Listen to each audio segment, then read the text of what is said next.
মধ্য ফেব্রুয়ারিতে নির্বাচনে প্রস্তুত বাংলাদেশ। মালয়েশিয়ায় বলেছেন ডক্টর ইউনূস, শান্তি প্রতিষ্ঠায় তার ভূমিকার প্রশংসা আনোয়ার ইব্রাহিমের। ভোটের জন্যই এত মানুষ জীবন দেয়নি, শুধু ক্ষমতার পালাবদলে ফিরবে না গণতন্ত্র, মত সুজনের।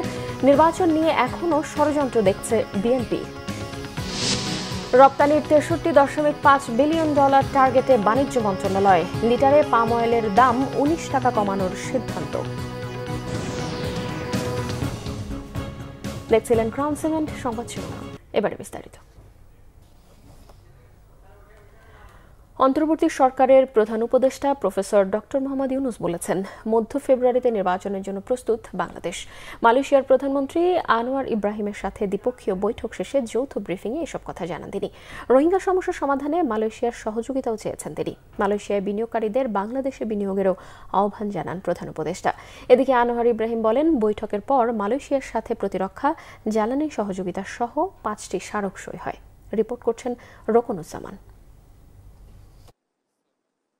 মালয়েশিয়া সফরের দ্বিতীয় দিনে প্রধান উপদেষ্টা অধ্যাপক মোহাম্মদ ইউনূসকে পুত্রজায়ার প্রাদানা হাউসে স্বাগত জানান মালয়েশিয়ার প্রধানমন্ত্রী আনোয়ার ইব্রাহিম। এখানে গার্ড অফ অনার দেওয়া হয় তাকে। পরে মালয়েশিয়ার প্রধানমন্ত্রী দেশটির অন্যান্য মন্ত্রীসহ গুরুত্বপূর্ণ ব্যক্তিদের সাথে পরিচয় করিয়ে দেন প্রধান উপদেষ্টাকে। দুই শীর্ষ নেতার মধ্যে একান্ত বৈঠক অনুষ্ঠিত হয়।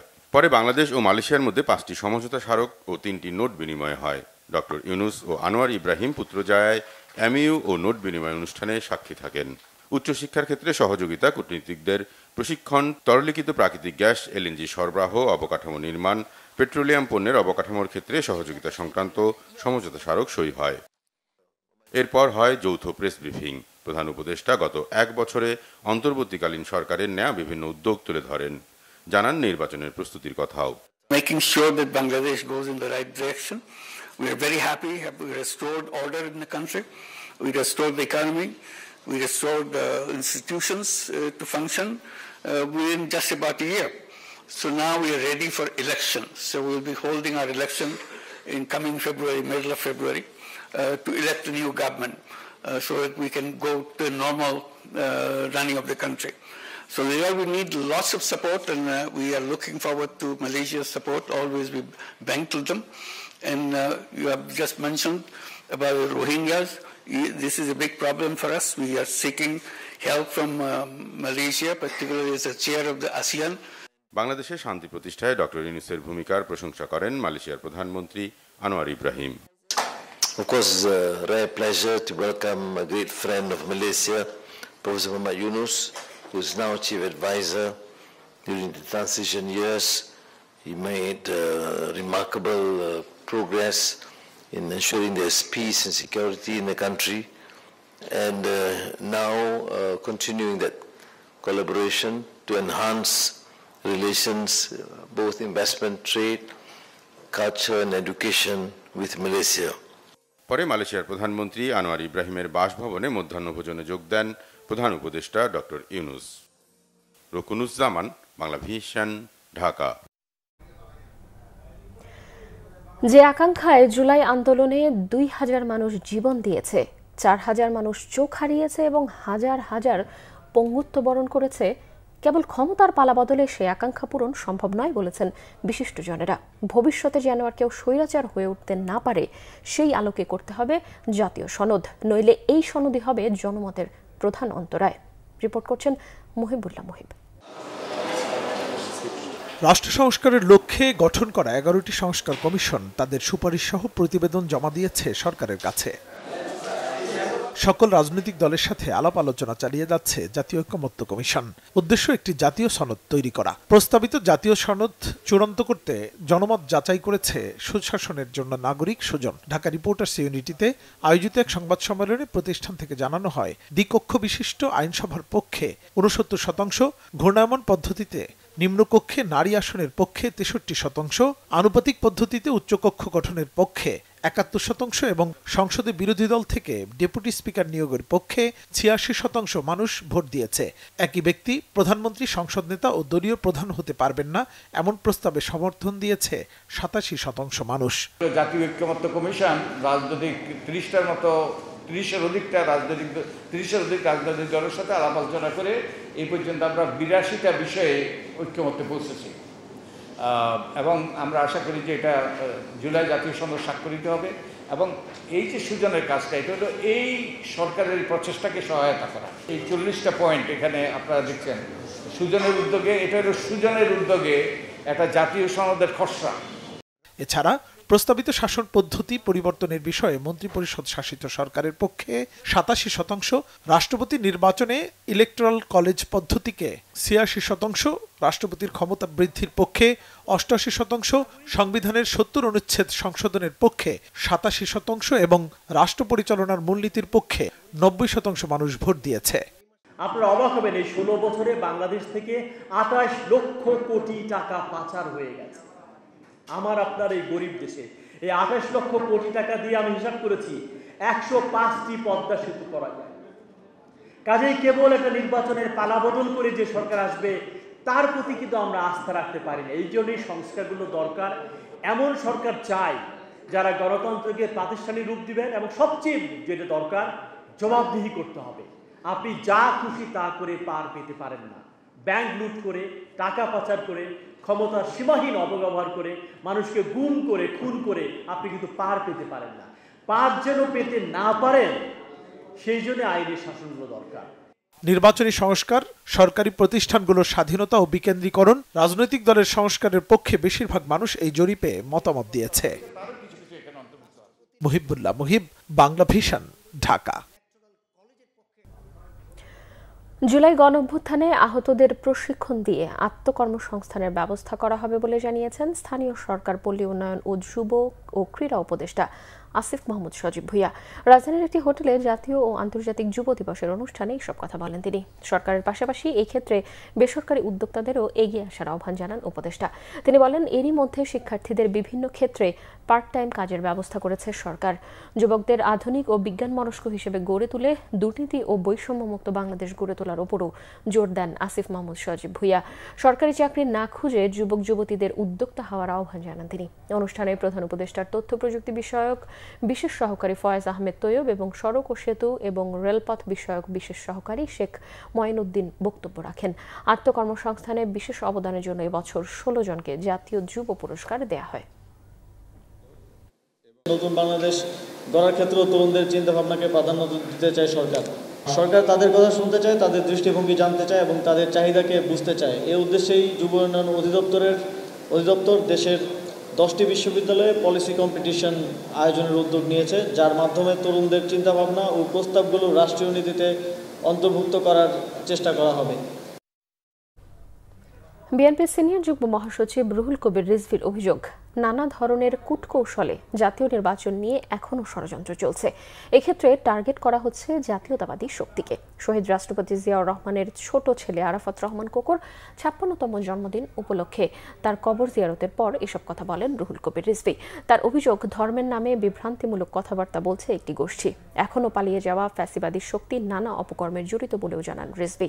তিনি বলেন, তারা অন্ধকার থেকে বের হয়ে আক্রমণ করছে, কখনো কখনো পুলিশের ওপরও হামলা করছে। এই অবস্থায় গোটা জাতি অবাধ সুষ্ঠু নির্বাচনের অপেক্ষায় বলেও জানান বিএনপির সিনিয়র যুগ্ম মহাসচিব।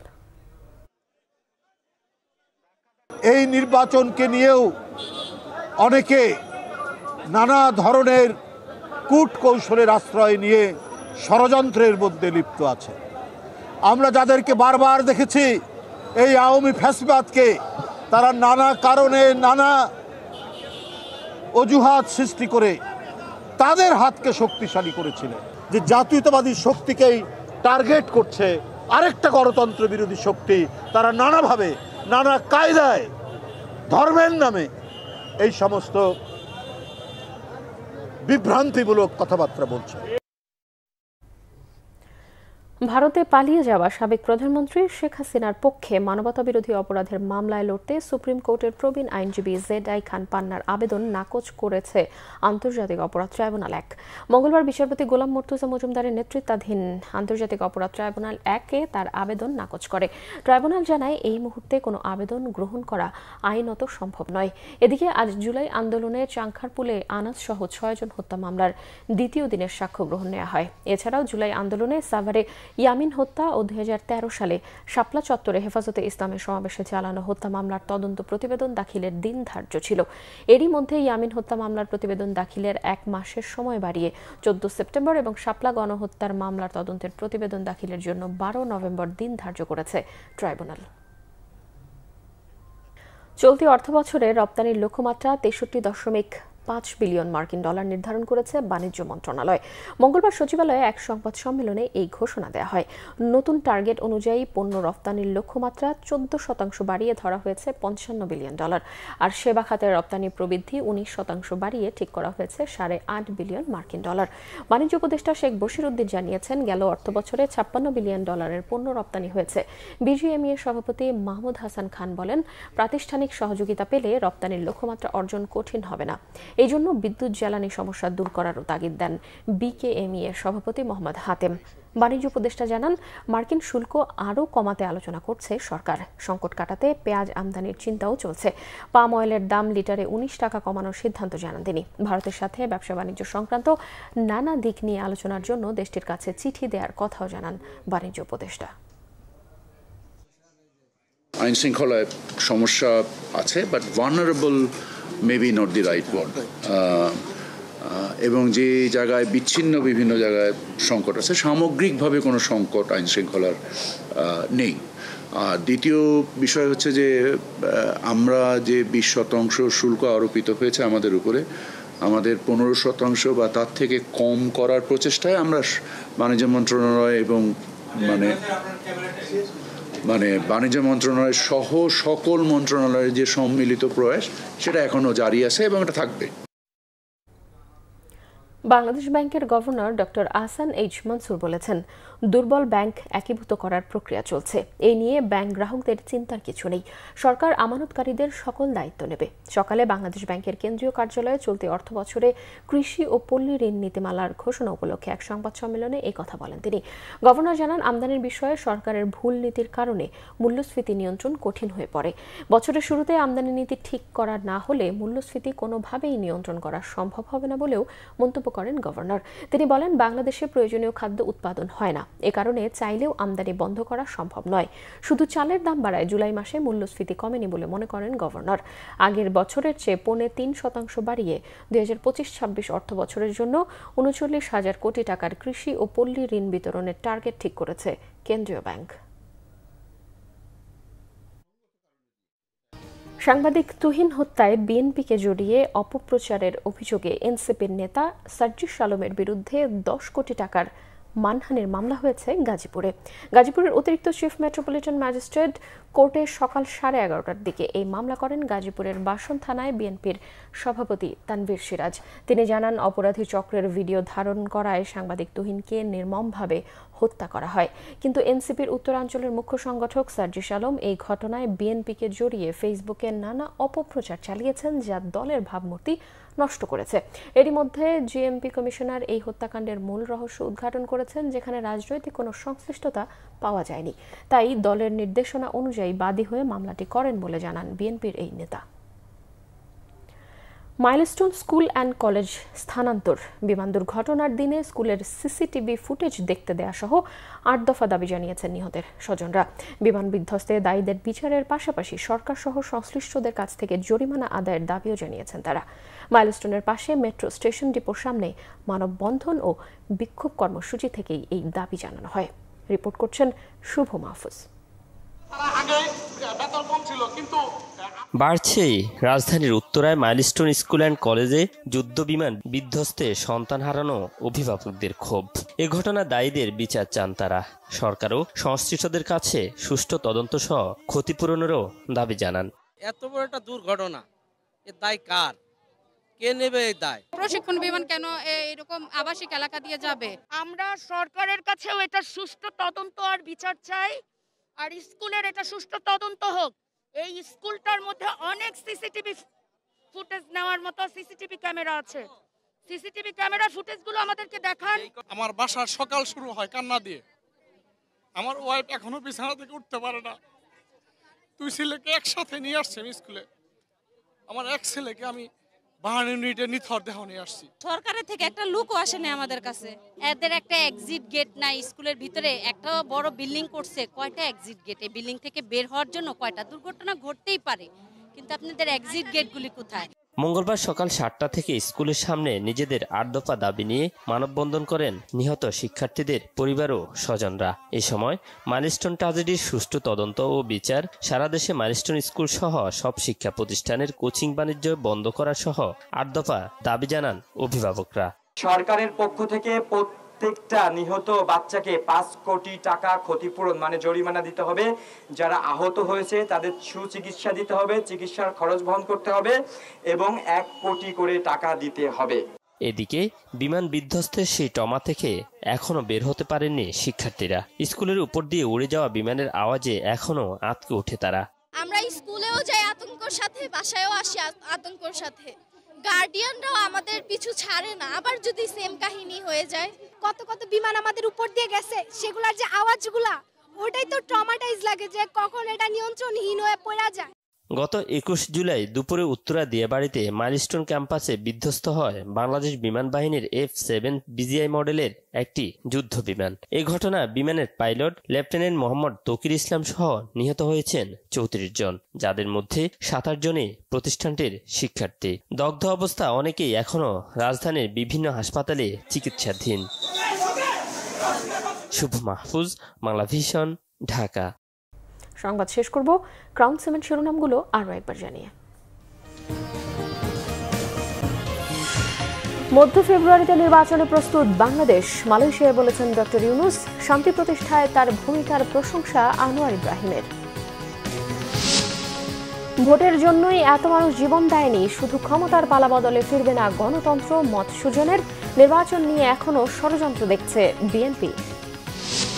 রপ্তানির 63.5 বিলিয়ন ডলার টার্গেট বাণিজ্য মন্ত্রণালয়ের। লিটারে পাম অয়েলের দাম 19 টাকা কমানোর সিদ্ধান্ত। দর্শক, এই ছিল এখনকার মতো। পরের সংবাদ বিকেল 4টায়, এর আগে দুপুর 3টায় রয়েছে নিউজ টপ 10 দেখার আমন্ত্রণ রইল। এতক্ষণ সাথে থাকায় ধন্যবাদ।